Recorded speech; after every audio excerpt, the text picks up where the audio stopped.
আল্লাহর দ্বীনটাকে কায়েম করি।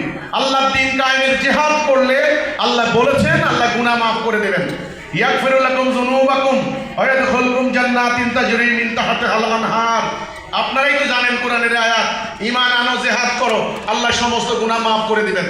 আমার যদি আয়াতে উচ্চারণে ভুল হয়, আপনি সুন্দর করে উচ্চারণ করেন না, আপনি সুন্দর করে লিড দেন না, আপনি সুন্দর করে নেতৃত্ব দেন না, তবে আসেন না সবাই মিলে প্রচলিত বিদ্যমান বর্তমান অকার্যকর মানুষের তৈরি ভুল দলালা গায়রুল্লাহ এই জীবন ব্যবস্থা, তাগুতের এই জীবন ব্যবস্থা বাদ দিয়ে আল্লাহর দেওয়া জীবন ব্যবস্থা কায়েম করে। এই হচ্ছে আলেমদের প্রতি আমার স্বনির্বন্ধ অনুরোধ। আলেম ওলামা ভাই ভাই, তাওহীদ ছাড়া মুক্তি নাই। আলেম ওলামা ভাই ভাই, তাওহীদ ছাড়া মুক্তি নাই। আলেম ওলামা ভাই ভাই,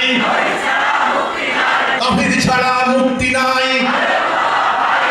আলেম ওলামা ভাই ভাই, তাওহীদ ছাড়া মুক্তি নাই।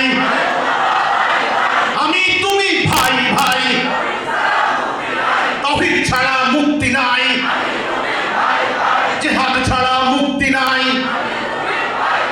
তুমি আমি ভাই ভাই, জিহাদ ছাড়া মুক্তি নাই। বাস্তে হলো আমার কথা। আমি ওনাদেরকে ভাই বলতে চাই, আমি ওনাদেরকে বন্ধু বলতে চাই। ওনারা যদি আমাকে শত্রু মনে করে, ঘৃণা করে, আমাকে হত্যা করার জন্য তলোয়ার ধারায়, রব্বুল আলামিন তুমি এর ফয়সালা করি আল্লাহ। বাস বসেন, এবার বরং দেন।